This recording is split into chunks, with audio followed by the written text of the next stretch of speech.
Okay, good morning students. आज हम करेंगे एनसीईआरटी पेज नंबर 6 के क्वेश्चन आंसर्स। तो फर्स्ट क्वेश्चन है, the mass per unit volume of a substance is called density. Mass over volume. Arrange the following order in of increasing densities: air, exhaust from chimney, honey, water, chalk, cotton and iron. So हमारे पास जो order है वो ये है, air की density सबसे कम होगी, फिर एग्जॉस्ट फ्रॉम चिमनीज, फिर कॉटन, फिर वाटर, फिर हनी, चॉक और आयरन। अब इस तरह की ये जो ऑर्डर है ये क्यों है, देखिए इसमें क्या है। पहले तो हमें डेंसिटी का फॉर्मूला पता है, उन्होंने दे रखा है और ये आपने लर्न भी करना है। Density is equal to mass over volume.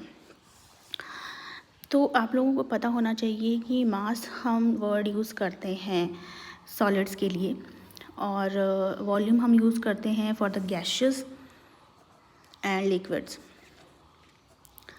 ये टर्म हम यूज़ करते हैं गैस और लिक्विड के लिए और ये टर्म यूज़ करते हैं फॉर द सॉलिड्स। मास का मतलब होता है अमाउंट ऑफ द सब्सटेंस। इसका मतलब होता है अमाउंट ऑफ द सब्सटेंस। मास का मतलब ये है। तो वॉल्यूम का मतलब क्या है और सिर्फ ये गैसेस और लिक्विड्स के लिए क्यों यूज़ होता है? तो वॉल्यूम का मतलब है amount of the substance occupied, amount of the substance and space occupied by an object। Object का अमाउंट और वो कितनी जगह घेर रहा है वो वॉल्यूम होता है। अब आपको फ़र्क लगा पता कि अमाउंट ऑफ द सब्सटेंस होता है मास और वही अमाउंट ऑफ द सब्सटेंस जब स्पेस ऑक्युपाइड करता है और कितना स्पेस ऑक्युपाइड करता है उसको हम वॉल्यूम बोलते हैं। कहने का मतलब है कि मास उतना ही हो सकता है जैसे 1 kg, लेकिन वही 1 kg अगर बहुत ज़्यादा जगह घेर रहा है, जैसे गैसेस और लिक्विड्स आपको पता है कि वो जिस कंटेनर्स में डाल दी जाती हैं वो उसकी शेप ले लेते हैं। या तो गैस की अगर हम बात करें तो गैस का वॉल्यूम बहुत ज़्यादा होता है, वो पूरा का पूरा स्पेस ऑक्युपाई करता है जिस भी कंटेनर में उसको डाला जाता है। हालांकि उसका मास उतना ही होगा, अमाउंट उतना ही होगा, लेकिन वो जगह काफ़ी घेरता है। ठीक है, तो डेंसिटी जो है वो डायरेक्टली प्रोपोर्शनल है मास के। डायरेक्टली प्रोपोर्शनल का मतलब होता है कि अगर मास किसी का ज़्यादा है तो उसकी डेंसिटी भी ज़्यादा होगी, अगर किसी का मास कम है तो उसकी डेंसिटी भी कम होगी। और ये इन्वर्सली प्रोपोर्शनल है वॉल्यूम के।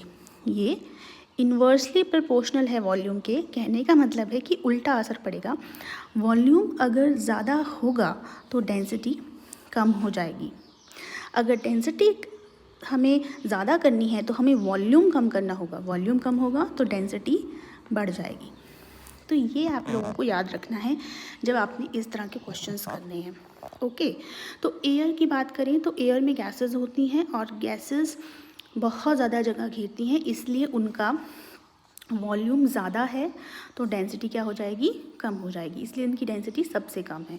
उसके बाद exhaust of chimney. Exhaust of chimney में भी गैसेज होंगी लेकिन उसमें अनबर्न्ड कार्बन पार्टिकल्स भी रहते हैं, इसलिए उसका भार थोड़ा सा बढ़ जाएगा और वॉल्यूम जो हो जाएगा वो कम हो जाएगा।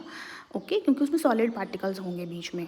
ओके, तो ये आपको याद रखना है। उसके बाद कॉटन। कॉटन आपको पता है सॉलिड है लेकिन उसके अंदर पोर्स होते हैं, वो फ्लावट उसमें होती है। तो उसके बाद कॉटन है। वाटर। वाटर लिक्विड है और उसके पार्टिकल्स में भी स्पेसेस होते हैं। हनी। हनी थोड़ा सेमी फ्लूइड जिसको बोल सकते हो, थिक है थोड़ा, वाटर की तरह लिक्विड नहीं है, वो है तो लिक्विड ही लेकिन सेमी फ्लूइड है। और हनी में भी पार्टिकल्स बहुत ज़्यादा पास नहीं होंगे या बहुत ज़्यादा दूर नहीं होंगे। और उसके बाद है चॉक। चॉक तो सॉलिड ही है। और आयरन। आयरन एक प्योर सॉलिड है जिसमें बिल्कुल भी स्पेसेस नहीं हैं और जिसमें स्पेस ऑक्युपाई करने से वॉल्यूम उसका ज़्यादा नहीं है। ठीक है, तो वॉल्यूम ज़्यादा नहीं है तो डेंसिटी क्या होगी, आपकी बहुत ज़्यादा होगी। तो ये आप लोगों ने याद रखना है। और मैं अगर बता दूं तो सॉलिड्स की डेंसिटी सबसे ज़्यादा होती है, फिर लिक्विड्स की, उसके बाद गैसेस की। तो डेंसिटी का ऑर्डर ये रहता है। क्यों रहता है? क्योंकि सॉलिड्स के पार्टिकल्स बहुत पास पास होते हैं, उनके बीच स्पेस नहीं होता है, फैलावट नहीं होती है उनमें। लिक्विड के पार्टिकल्स जो होते हैं थोड़े दूर दूर होते हैं, उनमें स्पेसेस होते हैं और वॉल्यूम बढ़ जाता है। गैसेस के पार्टिकल्स बहुत दूर दूर होते हैं और उनका वॉल्यूम बहुत ज़्यादा बढ़ जाता है। जब वॉल्यूम बढ़ेगा तो ऑब्वियसली डेंसिटी क्या हो जाएगी? डिक्रीज़ हो जाएगी। तो ये आप लोगों ने इस क्वेश्चन को 1 करना है, पेज नंबर 6 का। ओके, चलिए नेक्स्ट क्वेश्चन देखते हैं। और नेक्स्ट क्वेश्चन है हमारे पास question 2, tabulate the difference in characteristics of the 3 states of matter. तो आपने टेबल सा बना के दिखाना है, आप ये कहीं से बना सकते हैं, मैं आपको समझा देती हूँ।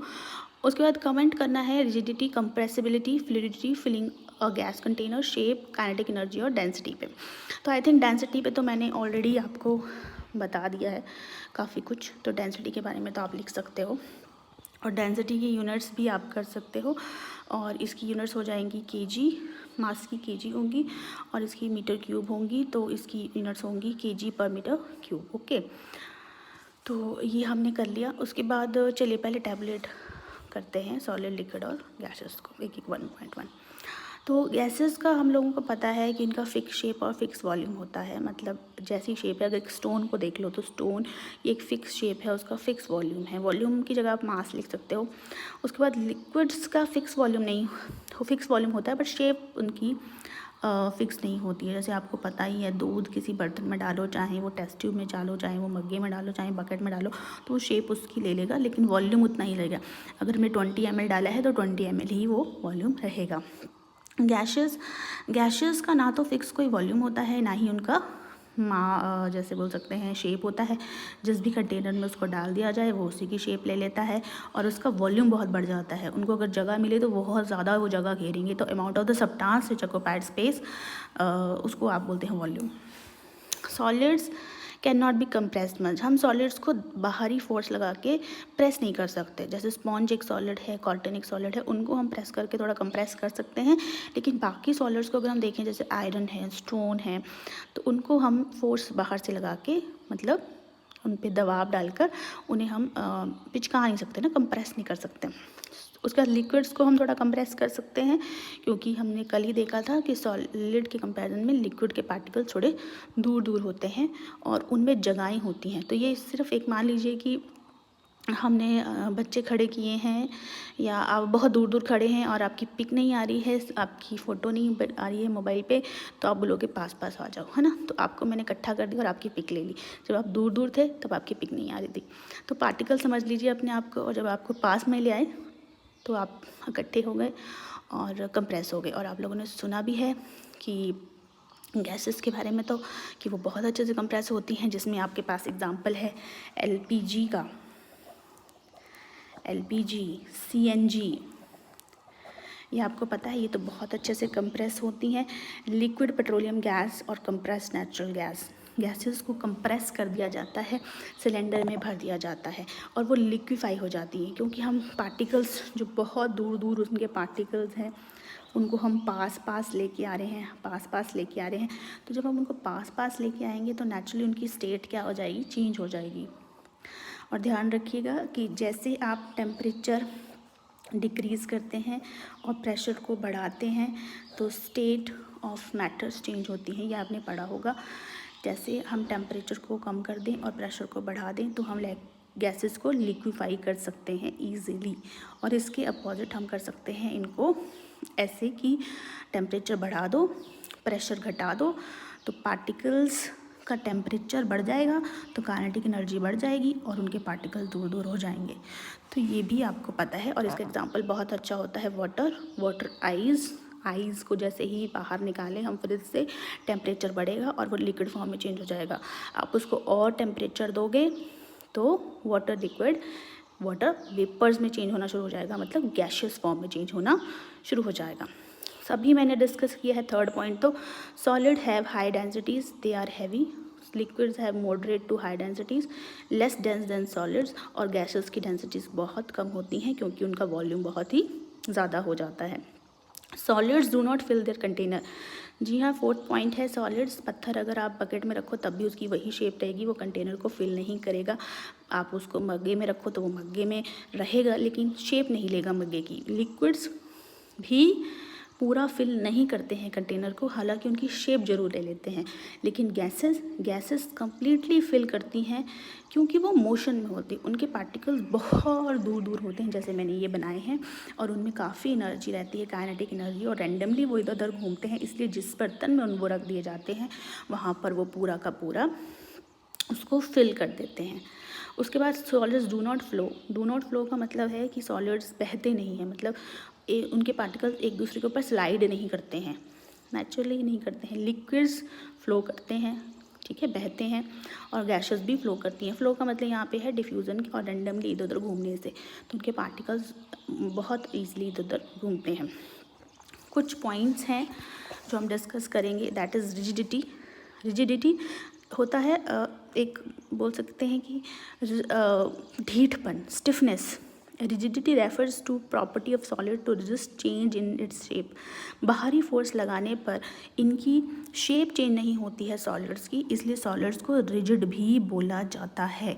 Liquids and gases are not rigid, वो रिजिड नहीं है क्योंकि वो अपनी शेप चेंज कर देते हैं जब बाहर से उनको कोई फोर्स लगती है। क्यों कर देते हैं? क्योंकि उनके पार्टिकल्स के बीच स्पेस होता है, और वो स्पेस और वो वीक पार्टिकल्स अट्रैक्शंस जो होती हैं उनकी वजह से हम उनको पास ला सकते हैं और वो अपनी शेप चेंज कर देंगे। ओके, जैसे हम बात करते हैं लिक्विड वाटर की। लिक्विड वाटर को अगर मैं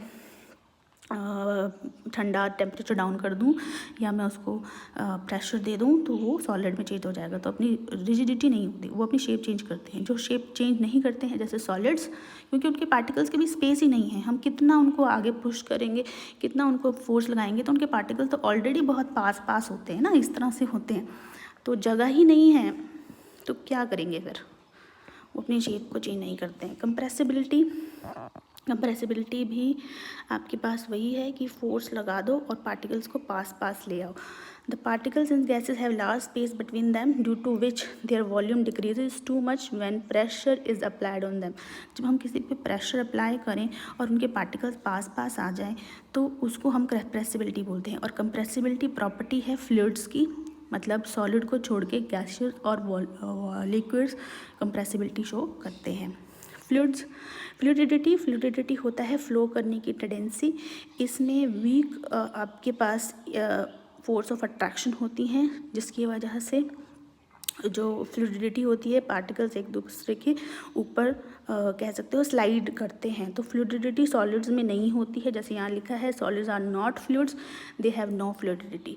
अगेन गैसेस और लिक्विड की फ्लूइडिटी होती है। फिलिंग अ गैस कंटेनर को फिल करना मैंने पहले ही बता दिया कि जो गैसेस होती हैं वो पूरे के पूरे कंटेनर को फिल करती हैं, क्योंकि उनकी काइनेटिक एनर्जी बहुत ज़्यादा होती है। काइनेटिक एनर्जी मतलब एनर्जी ड्यू टू मोशन, वो बहुत ज़्यादा होती है। उनके पार्टिकल्स के बीच अट्रैक्शन बहुत कम होती है क्योंकि उनके पार्टिकल्स के बीच स्पेसेस बहुत ज़्यादा होते हैं। तो जिस भी कंटेनर पे आप उसको डालते हो तो वो पूरी की पूरी जगह घेर लेता है। शेप क्या होती है? शेप अपीयरेंस होती है, या ये मैं कहूँ कि शेप जो है वो एक आपकी बोल सकते हैं कि स्ट्रक्चर, 3 डायमेंशनल स्ट्रक्चर है। तो शेप सॉलिड्स की होती है, लिक्विड और गैसेस की फिक्स्ड शेप नहीं होती है। काइनेटिक एनर्जी मैं बहुत बार बता चुकी हूँ। काइनेटिक एनर्जी होती है energy due to the motion, और काइनेटिक एनर्जी टेम्परेचर बढ़ाने के साथ साथ बढ़ जाती है और टेम्परेचर घटाने के साथ साथ घट जाती है। लास्ट पॉइंट है इसका डेंसिटी। तो डेंसिटी हमने ऑलरेडी कर रखा है, डेंसिटी हमने पहले भी यहाँ पे डिस्कस कर लिया था। ओके, तो ये हो गया। और आगे है गिव रीजंस। तो गिव रीजंस हम करेंगे, इसके बारे में आप सोचिए। गिव रीजंस में है a gas fills completely the vessel in which is kept. तो वही क्वेश्चन फिर से रिपीट हुआ है कि गैसेस पूरा कंटेनर फिल करते हैं, मतलब उनकी काइनेटिक एनर्जी बहुत हाई है, उनकी अट्रैक्शंस बहुत कम है, उनके पार्टिकल्स के बीच बहुत स्पेसेस है, इसलिए वो पूरा का पूरा कंटेनर फिल कर देते हैं। Gas exert pressure on the walls of the container. अब मैं ही आपको एक रूम में बंद करूं और आप इधर उधर भाग रहे हो तो नेचुरली आप दीवारों से टकराएंगे, है ना। तो उसी तरह से गैस जब किसी एक कंटेनर में डाली जाती है, उसके पार्टिकल्स में काइनेटिक एनर्जी बहुत ज़्यादा होती है। निग्लिजिबल फोर्स ऑफ अट्रैक्शन, मतलब बिल्कुल फोर्स ऑफ अट्रैक्शन नहीं है, कोई मतलब रोक टोक नहीं है, वो इधर उधर घूम रहे हैं विद ऑल द स्पीड, तो नेचुरली वो दीवारों से टकराएंगे और फोर्स एग्जर्ट करेंगे किसी पर्टिकुलर एरिया पे। आपको याद होगा प्रेशर का फॉर्मूला, तो फोर्स एग्जर्ट करेंगे किसी पर्टिकुलर एरिया पे, तो उसको हम प्रेशर बोलते हैं, ठीक है। तो वो प्रेशर एग्जर्ट करते हैं on the walls of container, क्योंकि वो randomly with high kinetic energy इधर उधर घूम रहे हैं। Wooden table should be called a solid. Yes, wooden table is called be solid. क्यों बोला जाता है सॉलिड? क्योंकि इसके पार्टिकल्स बहुत पास हैं, ये बहुत रिजिड है, ठोस है ना। हम इसको एक्सटर्नल फोर्स लगा के भी कंप्रेस नहीं कर सकते, हम इसको इससे अपना हाथ नहीं निकाल सकते क्योंकि बहुत ही हार्ड है, ओके। तो इसके पार्टिकल्स बहुत पास है, उनमें फोर्स ऑफ अट्रैक्शन मैक्सिमम होती है। तो ये इसका आंसर है, आप कहीं से भी कर सकते हो। और लास्ट है, we can easily move our hand in air but do not have same through solid block. ये तो हमने पहले भी किया था जब स्विमर वाली बात आई थी, डाइवर वाली, तब मैंने कहा था कि सॉलिड से हम हाथ नहीं निकाल सकते, क्योंकि अगेन देखो हर जगह पार्टिकल्स की करैक्टरिस्टिक की बात ही डिस्कस हो रही है। अगर मैं आपको बताऊं, पार्टिकल्स ऑफ करैक्टरिस्टिक हमने पढ़े हैं, spaces between them, continuously moving और फोर्स ऑफ अट्रैक्शन। तो सॉलिड्स की फोर्स ऑफ अट्रैक्शन बहुत ज़्यादा है, स्पेसेस नहीं हैं उनके बीच, इसीलिए हम सॉलिड से अपना हाथ नहीं निकाल सकते, जैसे मैं नहीं निकाल सकते। लेकिन कोई कराटे एक्सपर्ट अपना हाथ इसके पार्टिकल्स की फोर्स ऑफ अट्रैक्शन को तोड़ने के लिए बहुत ज़्यादा फोर्स लगाए और उन पार्टिकल्स की फोर्स को तोड़ दे, तो कराटे एक्सपर्ट यहाँ से अपना हाथ निकाल सकता है और इस वुडन टेबल के पार्टिकल्स की अट्रैक्शन को तोड़कर इसको तोड़ सकता है। लेकिन हम नहीं कर सकते क्योंकि हमारे पास इतनी फोर्स नहीं है कि उनके पार्टिकल्स के फोर्सेस को ब्रेक कर सके। तो ये आंसर्स हैं इसके, तो आप इसको देख लेना और लिख लेना अपनी नोटबुक्स में, और कहीं से भी लिख सकते हो। इसमें थोड़े लॉन्ग दिए हैं, बट समझ के लिखेंगे तो ज़्यादा आपके लिए बेटर होगा। ओके जी।